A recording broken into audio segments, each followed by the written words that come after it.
Across Europe, we are seeing full lockdowns, more restrictions, and travel corridors being shut down once again. But despite all of these efforts, the numbers of cases and deaths continues to rise.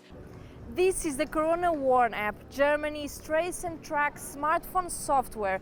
It's been 100 days since it's been launched, and it has been downloaded more than 18 million times. These are just some of the proof that despite the COVID crisis, the climate crisis needs to continue to be a top priority. It seems to be the end of Germany's famous Black Zero, its balanced federal budget based on a no-borrowing policy since 2014. Poorer countries are at risk of not being able to receive the vaccine timely and with equity.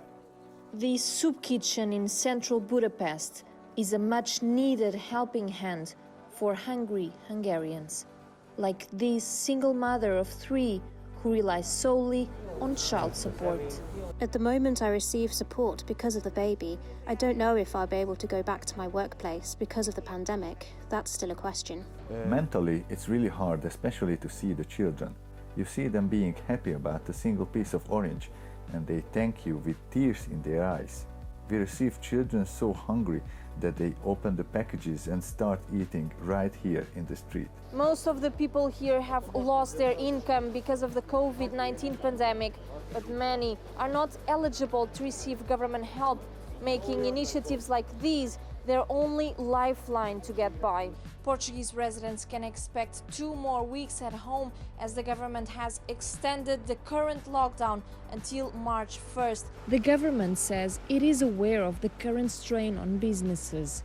It has announced an extra $1.8 billion to prevent companies like Fernando's from closing down. Vou tentar o máximo poder aguentar isso e aguentar. I'll try as long as I can. I'll only give up when I see there's no other option. I hope from May next year things will improve, or I'll tell you something, the country will collapse. I'll close down, me and everyone else.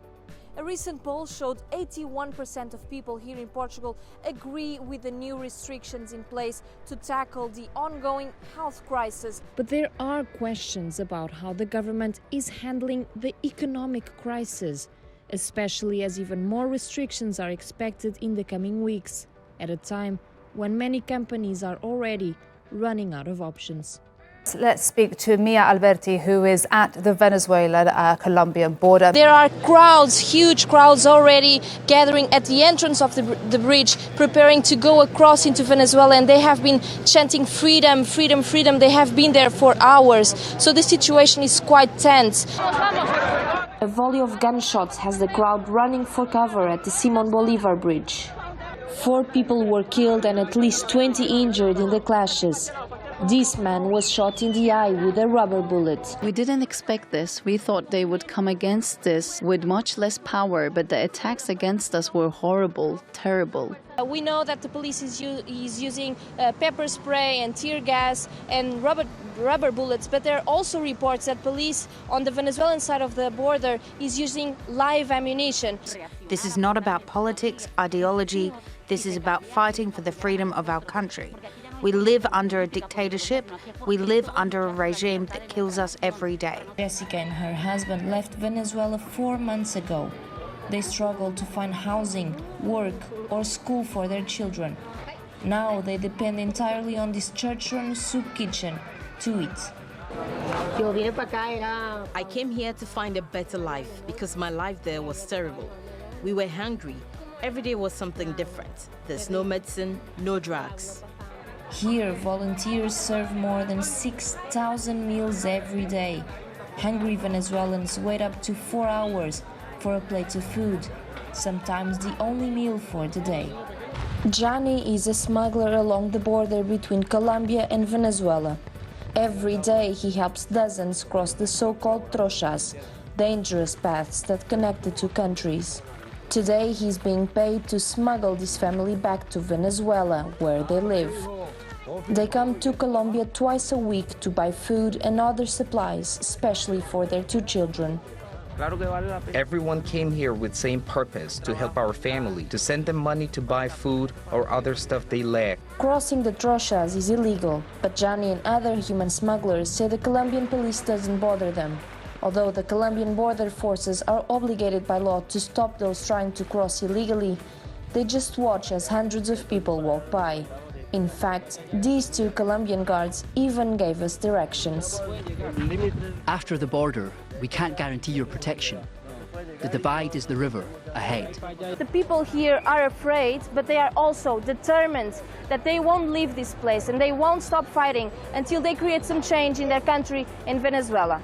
Boris Johnson is very clear on leaving the EU on October 31st, but it might be on the table that both sides agree that they need more time to prepare. You know, we're seeing the biggest change in the EU since its creation. Both sides have reached an agreement on the Northern Ireland consent and customs union between Ireland and Northern Ireland, and these two were the major thorns in negotiations so far. So if that's solved, there might be a breakthrough to reach a deal. Now the feeling in Brussels was sweet and sour, let's say this, last night, because of course they were celebrating achieving this agreement, but at the same time saying goodbye to one of its most important members since the creation of the bloc and since the United Kingdom joined. Mia Alberti, a multimedia journalist who covers Latin America. Welcome to the stream. President Bolsonaro took office in January. What's happened since then when it comes to the Amazon? So in July, we saw an increase of 300% comparing to last year. That's the equivalent of a football field, actually 3 football fields every minute. With the recent bushfires in the Amazon, this village has been filled by smoke, and we can still see the ashes falling down from the sky into the river. Quite an apocalyptic scenario in a place that's supposed to be a beacon of nature and the lungs of our planet. Rescue workers race against time to find anyone still trapped in the mud after a dam collapsed in Brumadinho, a small town in the Minas Gerais state of Brazil. And as rescue workers continue to try and find some remains in this mud, here you can see the sheer dimension of their challenge. Anastasia is one of hundreds of locals waiting in this rescue center in Brumadinho. Her son was working in the mine when the dam collapsed and is missing ever since.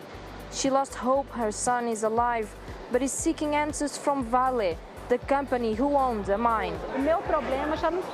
My problem has no solution, but there's a lot of people alive who work in these mining companies that need more attention, more safety. It's good to make money, but to lose a loved one is very sad. It's irreversible. Today, a political promise made good. But does arming Brazilians make the country safer? Brazilian people are truly afraid. Most of the people I talk to and most people I know in Brazil have been victims of an assault, of a certain crime, and some of them, most robberies or house robberies or carjackings involve a gun. At this gun club, Clara is a regular. She tried shooting for the first time a year ago. She's been a gun lover ever since. If something happens at home, I can defend myself, and I think it's about equality. Now, not only the criminals have guns. Bruna Silva lost her son 9 months ago. Marcus was going to school when he was caught in a police operation in a favela.